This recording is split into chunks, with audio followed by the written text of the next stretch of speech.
오늘 우리가 함께 생각해 볼 십자가 주변의 사람들 가운데 한 사람은 빌라도입니다. 이제 공이 빌라도에게로 넘어왔습니다.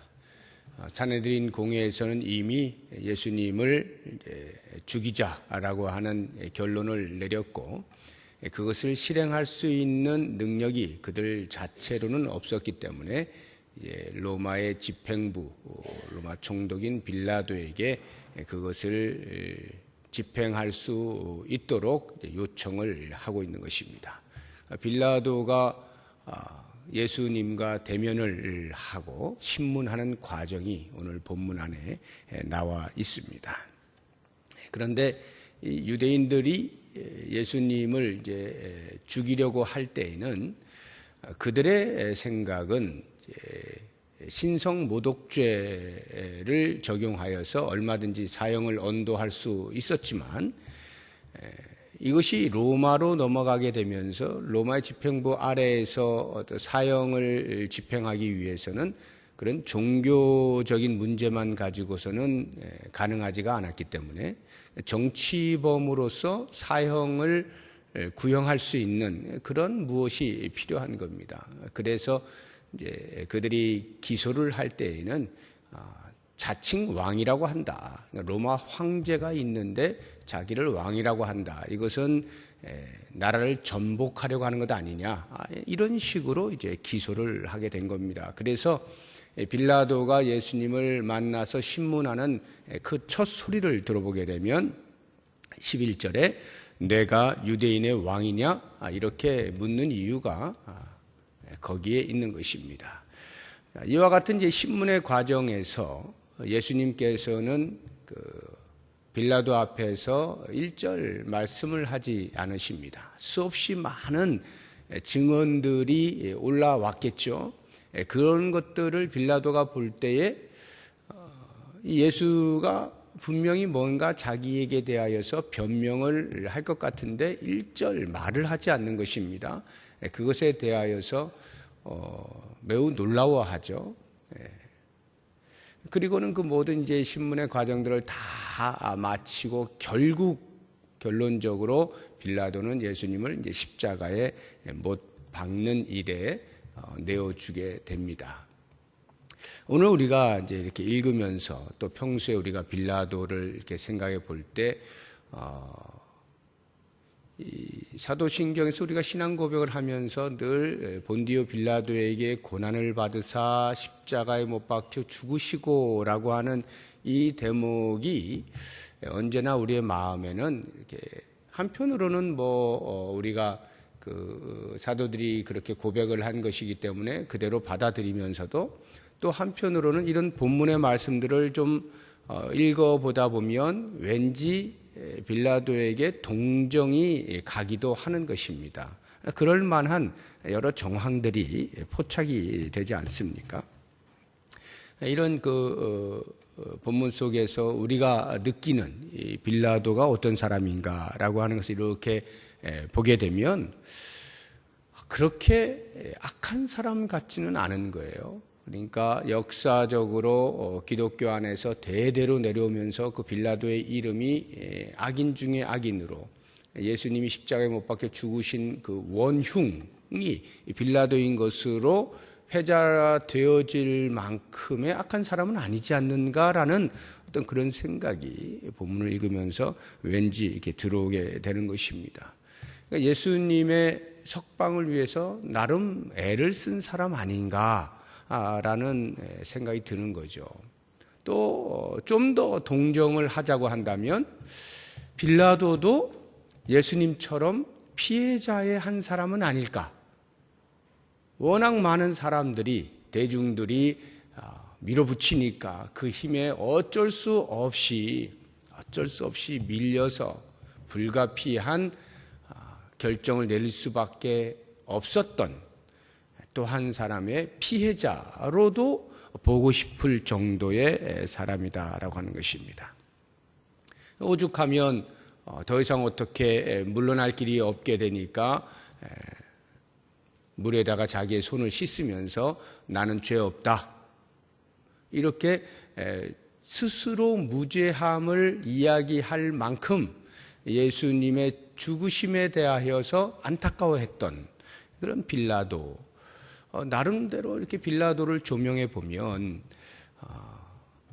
좀 동정을 할 만한 그런 그 내용들이 본문 안에 많이 보이게 되는 것입니다. 그럼에도 불구하고 빌라도에게 고난을 받았다라고 이렇게 못 박아서 우리들의 신앙 고백 안에 들어와 기독교의 역사 속에서 계속하여 본디오 빌라도의 이름이 거론되고 있는 것은 과연 무엇인가? 그 당시에 사도들이 볼 때, 예수님의 제자들이 볼 때에 이 빌라도를 평가한 내용 아니겠습니까? 그랬을 때 과연 빌라도를 사도들은 어떻게 생각했길래 이렇게 신앙 고백 안에다가 예수님이 십자가에 못 박혀 죽으시게 된 원흉으로서 그의 이름을 기록하고 있는가라고 하는 것을 우리가 생각해 보면, 오늘 우리가 이제 묵상을 좀 해보려고 하는 것인데, 이러한 그 동정받을 만한 여러 가지 정황들이 있음에도 불구하고 또 다른 한편으로 보게 되면 빌라도의 이름이 우리의 기독교 역사 속에서 끊임없이 회자될 수밖에 없는 분명한 이유가 있는데, 그것은 바로 예수님에 대한 외면이라고 하는 것입니다. 예수님에 대한 외면이라는 말은 진리에 대한 외면이고 진실에 대한 외면입니다. 그것을 우리가 오늘 본문에 다시 한번 하나씩 살펴보려고 하는데요. 먼저 14절을 한번 보십시오. 14절을 보면 빌라도가 여러 신문을 하고 있는데 예수님께 이것도 저것도 이렇게 묻고 있는데 한마디도 대답하지 않으시는 겁니다. 그러니까 총독이 크게 놀라워하죠. 크게 놀라워했다는 이유가 뭘까요? 왜 빌라도가 대답하지 아니하는 예수님을 보고 놀라워했을까요? 그것은 일반적으로 죄수는 다 100이면 100, 나는 죄가 없다, 나는 무죄하다 라는 등의 자기 변명을 하게 되어 있거든요. 그리고 얼마든지 그 변명을 할 수 있도록 기회를 주고 있는 것이기도 하고요. 그럼에도 불구하고 전혀 아무 말도 하고 있지 않는 그 예수님을 보면서 빌라도는 직감하는 거예요. 아, 이것은 부당한 고발이구나 라고 하는 것을 직감을 하고 있는 것입니다. 그래서 18절을 보시게 되면 이는 그가 그들의 시기로 예수를 넘겨준 줄 알미더라. 결국 빌라도는 이 기소권은 유대인들이 예수를 시기하여서, 그러니까 정치적으로 반란을 꾀하거나 하는 어떤 그러한 사건이 아님을, 종교적으로 그들의 종교에 있어서 어떤 나름대로의 그 대치 상황이 있어서 그 시기에 의하여서 넘겨진 것을 알게 된 것입니다. 이 문제는 이제 그 다음입니다. 여기까지는 잘 파악을 한 거예요.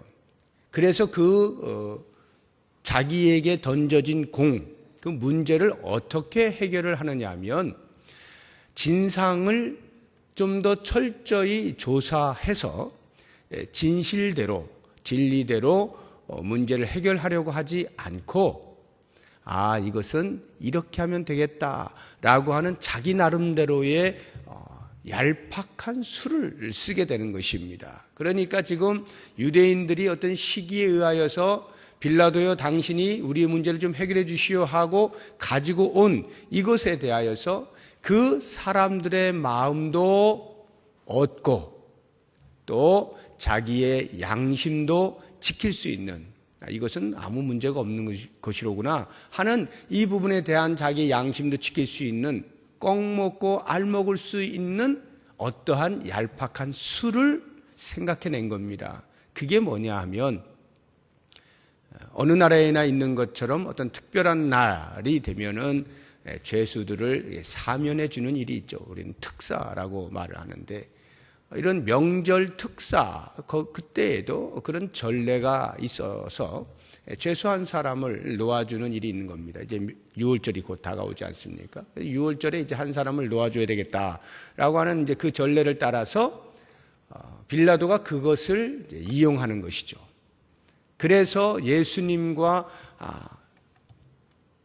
옆에다 두고 선택하라라고 하게 된 그 사람이 바라바라고 하는 사람인데, 빌라도가 생각할 때에는 바라바는 그야말로 정치범이고 도저히 그 사형에서 벗어날 길이 없는 그런 사람이었기 때문에 누가 봐도 바라바를 놓아달라라고 말을 할 것은 아니다 라고 하는 판단이 선 겁니다. 예수는 기껏해야 자기들의 종교적인 문제로 시기심에 의하여서 넘어온 것이니 이렇게 바라바와 함께 두고 둘 중에 하나를 선택하라 라고 말을 한다면 당연히 예수를 선택하겠지라고 하는 그러한 자신의 생각을 따라서 그것을 이용하기로 한 겁니다. 그래서 사람들에게 둘을 세워놓고 자, 누구를 선택할래? 라고 했는데 의외의 결과가 나오지 않습니까? 전혀 빌라도가 예상할 수 없었던 결과로서 대중들이 바라바를 선택하게 된 겁니다. 물론 그렇게 바라바를 선택하는 데 있어서는 대중들의 현명한 선택은 아닙니다. 종교 지도자들이, 유대 종교 지도자들이 부추긴 거죠. 선동을 한 겁니다. 바라바를 선택해라, 바라바를 택해라, 이렇게 선동한 것에 의해서 대중들이 끌려가게 된 거예요. 어찌됐거나 그래서 바라바를 선택하게 되니까 빌라도가 얼마나 당황을 했겠습니까? 자기가 예상했던 대로 가지 않게 되어지는 것이죠. 그러니까 이제 자신의 양심을 지켜내기가 쉽지 않게 된 것입니다. 저는 이것을 보면서 사람이 한번 처음에 이렇게 단추를 잠글 때 첫 단추를 잘못 끼우게 되면 전체가 다 일그러지게 되는 그러한 모습을 보는데 빌라도의 행위가 마치 그와 같은 겁니다. 첫 단추를 잘못 끼운 거예요. 어떻게 잘못 끼웠을까요? 진실을 볼 수 있어야 되는데, 그래서 그 진실을 드러내기 위한 자신의 역할을 했어야 하는데 그것보다는 자신의 머리를 믿고 이것도 얻고 저것도 얻을 수 있는 누이 좋고 매부 좋은 그쪽으로 해결한 거예요. 다시 말하면 그것은 이미 사람을 보았다 이 말이에요. 사람을 보는 것으로 단추를 끼우다 보니까 그 다음부터는 계속 사람을 안 볼 수가 없게 되는 거죠. 그래서 그 다음부터 하는 행보들이 곤란해지기 시작하는 겁니다. 이제는 더 이상 어떻게 할 수가 없으니까 사람의 소리에 귀를 기울일 수밖에 없게 되는 것이고, 자, 그러면 어떻게 할까? 너희들이 바라바를 선택했으니 그러면 내가 예수를 어떻게 하면 좋겠느냐? 라고 물으니까 대중들이 또 그 선동에 의해서 일심으로 십자가에 못 박혀야 할 것이다. 예수는 십자가에 못 박혀야 한다. 이렇게 외치게 된 것입니다. 여기에서 빌라도가 또 한 번 당황을 합니다. 아니, 이것이 어떻게 십자가에 못 박을 만큼의 중죄란 말인가? 대중들이 요청하고 있는 소리에 깜짝 놀라게 됩니다. 그래서 빌라도가 하는 말이 23절에 어찌 미냐? 무슨 악한 일을 하였느냐? 최소한의 자신의 그 양심이 여전히 움직이고 있었던 것이죠. 아무리 자기가 생각해 보아도 예수가 죄가 있는 것 같진 않은데, 그것도 죽을 만큼 그러한 죄는 아닌 것이 분명한데 어떻게 대중들은 지금 십자가에 못 박혀야 한다라고 말을 할 수가 있을까 하고는 자신의 남아있는 최소한의 양심의 소리를 내는 것입니다. 어찌 미냐? 무슨 악한 일을 하였느냐? 이건 아니지 않느냐라고 하는 말이죠. 그런데 오히려 대중들은 그 소리를 완전히 잡아먹죠. 십자가에 못 박아야 한다. 십자가에 못 박아야 한다. 더 강력하게 외치게 되는 것입니다. 결국 빌라도가 선택한 것은 밀려오는 그 민심의 소리 앞에 굴복하지 않을 수가 없는 거예요. 너무나 큰 파도가 넘어오게 되니까 자신이 할 수 있는 최후의 수단은 손을 씻는 것입니다. 이것은 내 결정이 아니야. 너희들이 결정한 거다. 나는 이 사람 그 정도로 죄가 있다라고 생각하지 않는데 너희들이 계속해서 밀어붙이니까 어쩔 수 없이 너희들 말을 들어주긴 하는데 이건 내가 결정한 게 아니다 하고 책임을 회피하는 행위를 하는 것입니다. 손을 씻는 겁니다. 그랬더니 대중들이 마치 기다렸다는 듯이 그래 네가 결정한 거 아니야. 우리가 결정한 거야. 모든 죄를 우리에게 다 돌려라. 이래가면서 예수를 십자가에 못 박는 일에 합의를 보게 되고 그 결국으로서 빌라도는 예수를 그들의 손에 넘겨주어서 십자가에 못 박혀 죽게 놔둔 것입니다. 이것이 빌라도에게 죄를 물을 수 있는 대목인데요. 우리는 이것이 별것이 아니라고 혹시 생각을 하는지 모르겠습니다. 정말 빌라도는 최선을 다했다라고 볼 수 있을런지도 모르겠어요. 나름 예수를 살리기 위해서 자신이 할 수 있는 최선을 다했다? 그렇지 않죠. 빌라도는 이미 자기가 할 수 있는, 자신이 가지고 있는 그 자리는 이미 진실을 파헤치고 진실을 선포하고 사람들에게 진실을 따라오게 할 수 있는 그러한 자리를 가지고 있는 겁니다. 그런 권력이 있는 거예요. 근데 그것을 민심이 두려워서 하지 않는 것입니다. 그래서 마가복음 15장 15절에 보면 이렇게 기록을 해놓았어요. 빌라도가 무리에게 만족을 주고자 하여 바라바는 놓아주고 예수는 채찍질하고 십자가에 못 박히게 넘겨주니라. 결국 빌라도가 선택한 것은 무리에게 만족을 주는 것입니다. 무리에게 만족을 준다는 말은 자기의 자리를 지키겠다라고 하는 것입니다.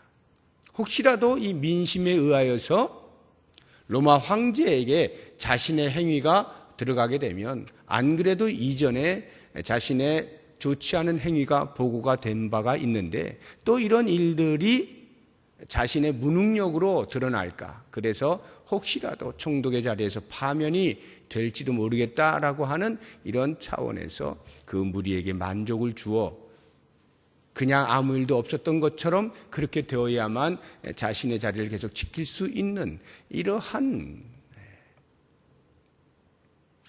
자기의 안전과 유익을 위해서 진리를 외면해버리는 이런 빌라도의 모습인 것입니다. 제가 오늘 이 말씀을 통해서 여러분들과 함께 묵상을 해보려고 하는 것은 우리가 예수를 따라다니고 예수를 믿고 제자로 살고 하는 이 일평생의 삶 속에서 빌라도처럼 영원히 예수님을 외면하는 그런 일은 없을 거라는 생각이 듭니다만 순간적으로 일시적으로 예수님을 외면하는 그러한 행위들은 얼마든지 있을 수 있겠다라는 생각이 드는 겁니다. 저 자신을 보아도 마찬가지이고 진리가 있을 때에 그 진리를 붙잡는 것 대신 진실을 붙잡는 것 대신 정직을 붙잡는 것 대신 예수의 편에 무조건 서기로 하는 것 대신에 상황을 보고 예수님도 놓치지 않고 상황적으로도 문제가 없게 하고자 하는 타협이 우리의 마음에 언제든지 일어날 수 있겠다 하는 생각을 해보는 것입니다. 예수를 믿고 있으면서도 신앙의 부분에서도 놓치지 않으면서 우리의 현실의 삶에서도 적당히 넘어갈 수 있는 손해보지 아니하고 내 안전에 피해를 끼치지 아니하고 적당히 넘어갈 수 있는 그러한 길들을 끊임없이 우리가 얼마든지 찾을 수 있겠다.